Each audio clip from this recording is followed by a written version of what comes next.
Elijah Omokaro was not the kind of son people expected to lead a church. Born in Benin City to a God-fearing family, his mother, Mama Ruth, would lay hands on his forehead every morning and declare, "You will walk in light, not in shadows." His father, Bob Omokaro, was a retired schoolteacher who believed more in discipline than prophecy. Together, they raised Elijah with strict devotion, prayers before meals, hymns at dawn, and weekly services at Glory Tabernacle Ministries. But by the time Elijah turned 19, the faith of his childhood felt like chains. He traded Sunday services for smoky lounges and late-night parties in GRA. With a head full of ambition and pockets full of false friends, he became known across town for his charm and womanizing. "I'm young. Let me enjoy life first," he often said. It broke Mama Ruth's heart. She begged him night after night, quoting scriptures and pouring anointing oil on his bedsheets. But Elijah only laughed, until one evening she sat him down, her eyes sunken from too many sleepless nights. "Elijah," she whispered, her voice trembling, "if you continue like this, I may not survive it. I would rather take my own life than watch you destroy yours." Her words struck him like thunder. For the first time, Elijah saw not just a disappointed mother, but a broken woman. Something inside him shifted. That night, he didn't go clubbing. He sat alone in the backyard, staring at the stars, wondering if there truly was a destiny he was running from. A month later, Elijah shocked everyone. He gave his life to Christ at a Sunday revival. The congregation wept. Mama Ruth fell to her knees. Bob Omokaro watched silently, his arms folded, unsure whether to rejoice or be suspicious. Soon after, Elijah announced his calling. He was going to open a church, the Wellspring Assembly. He started small, using a rented hall behind a printing press. At first, it was rough. The microphone often failed, the speakers squealed, and sometimes only 7 people showed up. But Elijah preached with zeal. He spoke about transformation, forgiveness, and purpose. The church began to grow. Word spread of his fiery sermons, and young people especially found themselves drawn in. Elijah didn't speak like the old pastors. He talked about heartbreak, depression, peer pressure. And yet, no matter how much the numbers grew, Elijah couldn't help but notice one thing: no miracles. His church lacked what Nigerians love the most: power. Not long after, a new pastor arrived in town, Pastor Zion Ifejina. Young, elegant, and always in white agbada, Pastor Zion founded House of Fire Ministries in a glassy building on Airport Road. And unlike Elijah, Zion's services were full of testimonies. Blind men saw, lame women walked, bank accounts were divinely credited. Soon, Elijah's church began to empty. Chairs that were once filled sat cold and dusty. He tried not to panic, but each Sunday made it harder. Mama Ruth stayed by his side, always encouraging. Bob Omokaro, however, grew quiet, watchful. "Maybe you were not called to lead a church," someone once muttered to Elijah in passing. It haunted him. Then one night, while walking home from a frustrating service, Elijah felt something or someone watching him. A man stepped out from the alley, dressed in a long brown robe, his beard white as salt, his eyes glowing like hidden fireflies. "Elijah Omokaro," the man said calmly. Elijah froze. "Who are you?" "I am called many things, but tonight you may call me the Great One." A chill ran through Elijah's spine. "I know why your church is failing," the Great One continued. "You preach well, but people don't want sermons. They want signs, and I can give you power if you're bold enough." Elijah's eyes narrowed. "Are you saying Pastor Zion uses?" The old man smiled. "Nothing is ever as it seems." And before Elijah could respond, the man vanished. Elijah staggered back, unsure if he'd seen a spirit or a trickster. But in his chest, something had been awakened, a dangerous curiosity. Elijah Omokaro couldn't sleep that night. The Great One's voice echoed in his ears long after the man had disappeared into the darkness. People don't want sermons. They want signs. He tried to pray, but his words felt dry, like ashes in his mouth. For the first time since opening his church, Elijah felt ashamed to kneel. He sat on the edge of his bed, Staring at the wall as doubts danced through his mind. He needed power, not just words. Results. The next morning, determined to seek the truth, Elijah put on his best black caftan and went to visit Pastor Zion Iphigenia. He waited in the sparkling lobby of House of Fire Ministries, looking out of place among the polished tiles and glittering chandeliers. Zion welcomed him warmly, though a trace of caution lingered in his eyes. "Elijah Omokaro, to what do I owe the honor?" he asked, motioning toward a chair in his office. Elijah didn't waste time. "Your church grows. Miracles happen. Mine doesn't. People are saying you use something more." Pastor Zion's smile froze. "What are you implying?" "I just want to understand." Elijah said carefully, "Maybe there's something you've tapped into that I haven't. Maybe a deeper way." Zion's eyes darkened. "Elijah, miracles come from God. Period. You don't accuse a servant of heaven just because you can't fill your seats." Elijah clenched his fists under the table. "Then tell me, how did your church grow so fast? Within months, you're building branches. Is that just preaching?" Zion stood up abruptly, his voice sharp. "Get out. If you came looking for shortcuts, you're in the wrong house." Feeling humiliated, Elijah stormed out. Outside, his heart pounded, as much as he hated Zion's arrogance. Deep down, he felt something else, envy. He returned to his empty church, sat in his dimly lit office, and stared at his cracked Bible. Then, against his bitter judgment, he whispered, "Great One, Great One, Great One." The air in the room thickened. A foul wind swept through, extinguishing the candle on his desk. Then there he was, the old man, glowing faintly, his cloak fluttering as if moved by unseen wind. "I knew you would call me," he said, grinning. "Ready to taste something more?" Elijah hesitated, but nodded. "Yes." "Then you must journey to the spirit realm," said the Great One. "There, you will retrieve 3 sacred items. Only then will power be yours." Before Elijah could ask how, the room melted away. He found himself standing at the edge of a shadowy forest. The air smelled of damp earth and fire. Trees twisted above him like claws, and whispers floated through the mist. "Do not stray," the old man's voice echoed. "Find the golden feather, the blue crystal, and the silver chalice. But beware, each carries a price." Elijah walked deeper into the forest, each step echoing like thunder in the silence.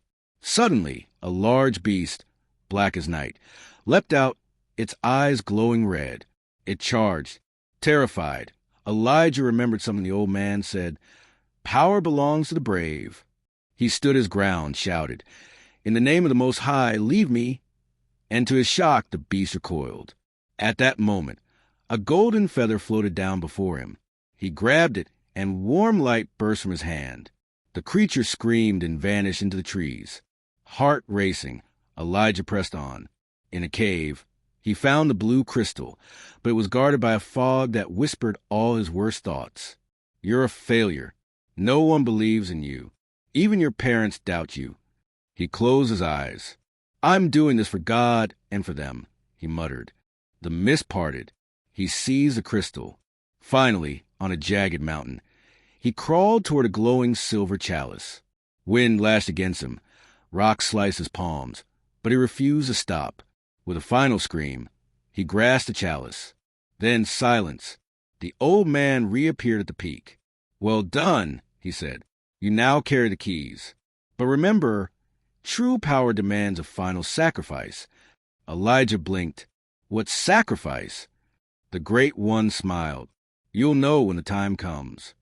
And with a wave of his hand, Elijah was flung back into his church office, sweaty, bruised, but holding the 3 sacred items. For the first time in his life, he felt powerful, untouchable. But what he didn't know was this. Someone had followed him into the forest, someone who wasn't supposed to survive that realm. And now they were watching. Elijah Omokaro stood before his congregation the following Sunday, his heart racing beneath his white robe. The church was still half empty, but something inside him felt different, alive.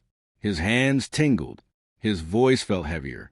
The golden feather, blue crystal, and silver chalice, hidden in a small chest in his office, seemed to hum softly, as if awaiting his command. That morning, he preached with a strange fire. The words didn't just roll off his tongue. They thundered. Even the few members in the room noticed. Mama Ruth clapped softly from her seat, her face glowing with hope. Baba Omokaro, however, sat stiffly, observing, measuring. After the service, a woman named Alero, an old member who had left for Pastor Zion's church, approached the altar. She led a blind man by the hand. "Pastor Elijah," she said loudly, "this man cannot see.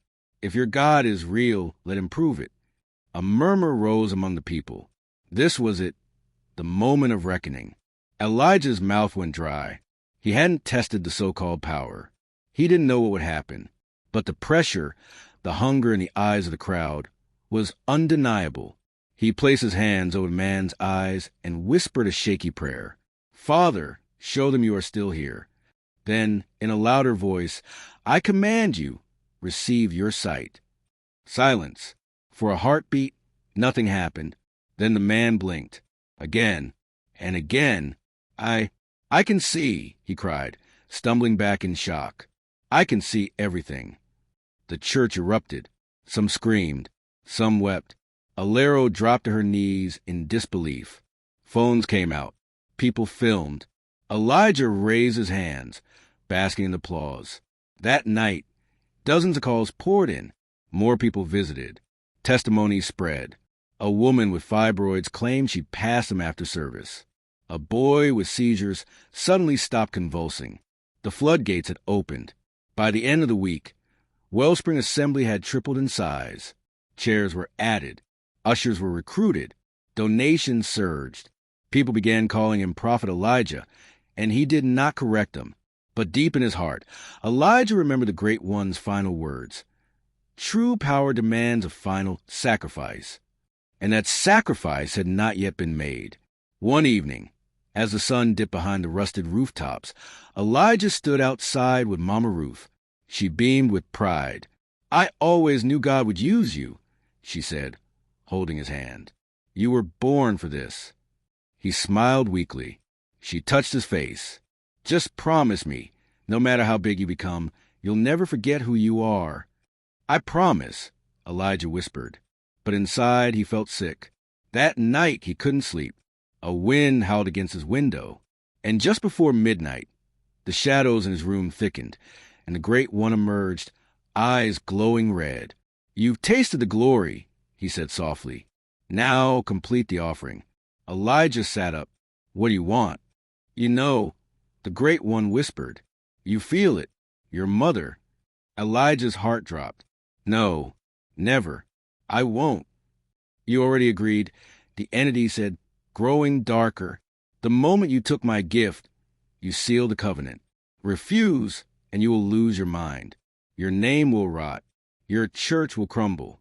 "No," Elijah said again, trembling. "Take something else. My voice, my sleep, anything but her." "There is no substitute," the Great One replied. "You have 3 days." Then he vanished, leaving behind a blood-red cloth on Elijah's bed. Elijah sat there till dawn. The next day, Elijah was silent during his sermon. He couldn't look at his mother's face as she sang in the choir, joyfully, her voice still strong despite her age. That night, he paced outside his home. Baba Omokaro sat reading on the veranda. "You're troubled," his father said calmly. "I'm fine." "Are you?" Elijah hesitated. Baba Omokaro continued. "The anointing of God brings peace, not torment. If you feel chained, you need to ask yourself, who anointed you?" Elijah walked away. Inside, he stared at the cloth the Great One had left. It pulsed slightly as if alive. Finally, with tears streaming down his face, he entered his mother's room. She was asleep, breathing softly. He stood over her. "I'm sorry," he thought. "I didn't ask for this." He placed the cloth gently over her body. A faint glow spread over her. Then silence. In the morning, she didn't wake. The house broke. Baba Omokaro wailed like a child. Elijah wept beside him. Some tears were real. Others were not. At her funeral, the church overflowed with mourners, but Prophet Elijah stood tall, dry-eyed, honored as the man of God whose mother had gone to glory. But behind that calm smile was a soul unraveling. And in the shadows behind the pulpit, a figure watched from the crowd.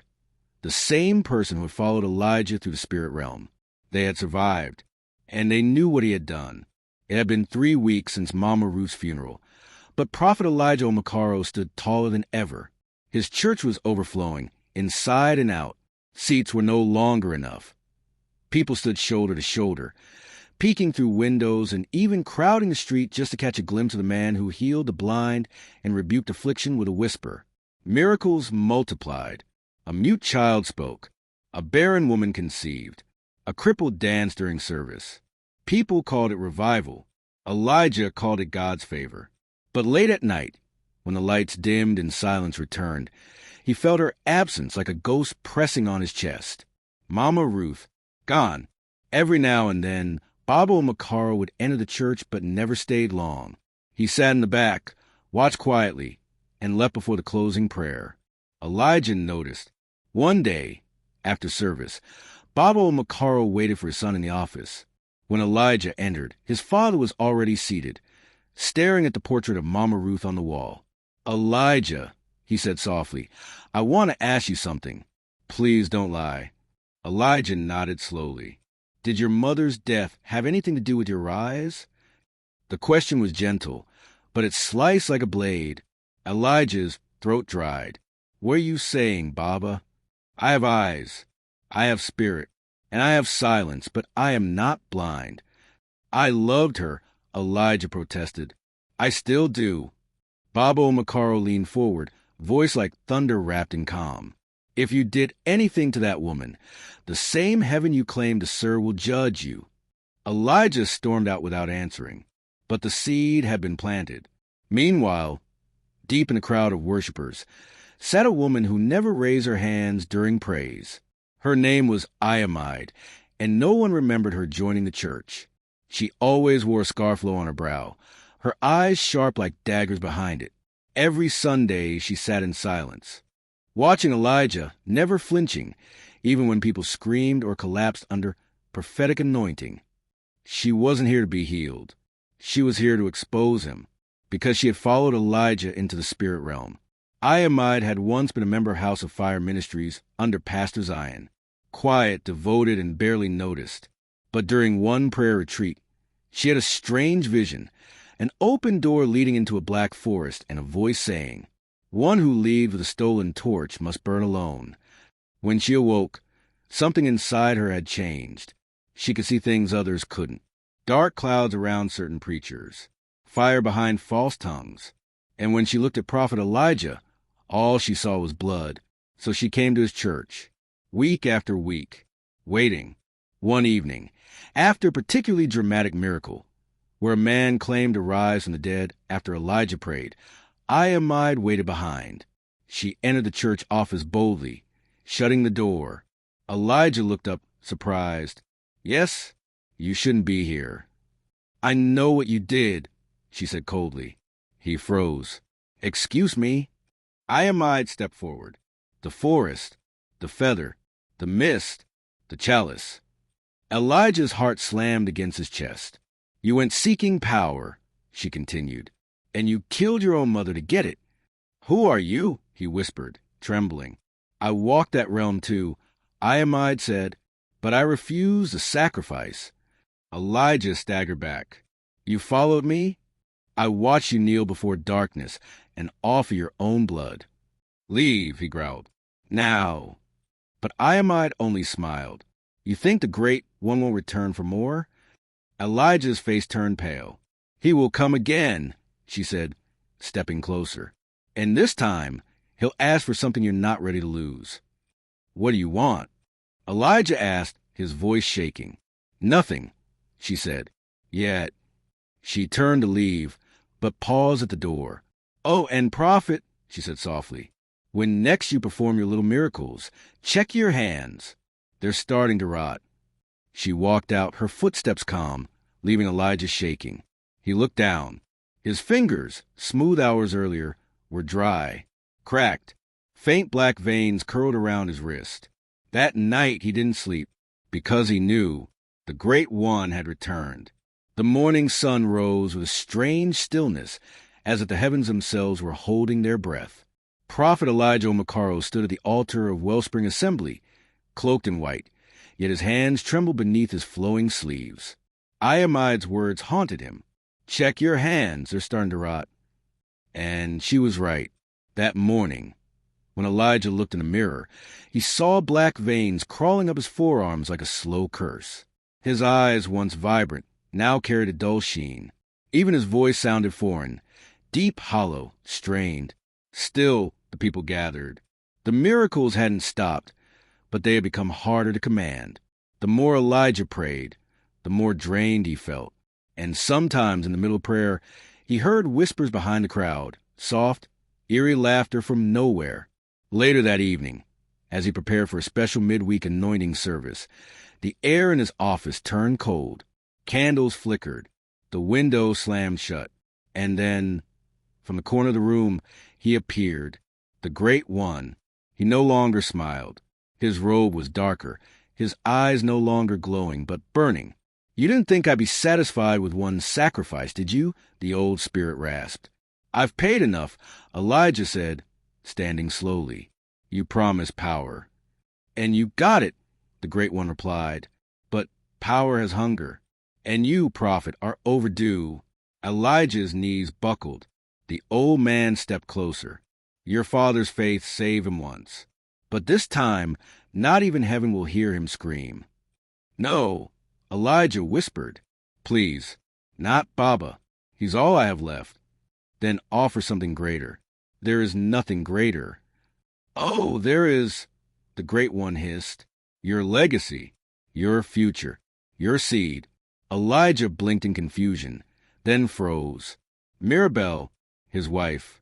Just 2 months earlier, Mirabelle had walked into his life like dawn. Warm, faithful, pure-hearted. She had loved him when she knew only the preacher, not the prophet. When they married, she never questioned his spiritual discipline. She accepted his distance, his silence, his excuses. But now she was pregnant. He had found out only days before Iamide's confrontation. She had walked into his office, eyes wide with joy, and whispered, "You're going to be a father." Now that child was a price. Elijah fell to his knees before the Great One. "Please, I beg you. I'll do anything else." The entity leaned in. "Then give up your church. Confess your deeds. Renounce your title. Strip yourself before the very people who made you a god." Silence fell. It was the one thing Elijah feared more than death. Humiliation. "No," he said finally. "I can't do that." Then the Great One growled, "Your child dies before its first breath." He vanished into the darkness. That night, Elijah sat beside Mirabelle in bed, watching her sleep. Her belly rose and fell in soft rhythm. His hand hovered over it, guilt crushing him. Iamide's warning replayed in his mind. He will come again and ask for something you're not ready to lose. Suddenly, a wail pierced the silence. Not from Mirabelle, but from somewhere inside him. A scream only he could hear. And then, fire. Real fire. Smoke erupted from the altar the next morning mid-sermon. Flames curled up the velvet curtains. Screams filled the air. Ushers rushed to extinguish it, but nothing worked. Elijah stood paralyzed as the church burned from within. It wasn't just fire, it was judgment. In the chaos, Iamide stepped forward. Dressed in white, her scarf gone, she shouted. This church was built on blood. People froze. Elijah tried to stop her, but she lifted a small black notebook high. "I found this in behind his pulpit," she yelled. Ritual symbols. The names of the dead. His own mother, sacrificed. Gasps filled the room. Elijah backed away, his voice trembling. "No, I can explain." But no one listened. Bob Omokaro stepped in slowly, his eyes hollow with sorrow. He didn't speak. He only looked at his son, one last time, before turning and walking away. Elijah collapsed on the altar as smoke filled the hall. The fire consumed everything. 3 days later, Wellspring Assembly was closed by city authorities. The once celebrated prophet vanished. Some said he fled to the east. Others claimed he went mad and roamed the streets barefoot. But one woman, Iamide, was later seen praying over the ruins of the church, her hand on her Bible, her lips moving silently. Beside her, Mirabelle stood weeping. She had lost her husband, but not her child. Because the night Elijah disappeared, he left behind a golden feather, blue crystal, and silver chalice, placed at the foot of her bed. And written in his shaky handwriting was one final note. Tell our child I chose him over the world.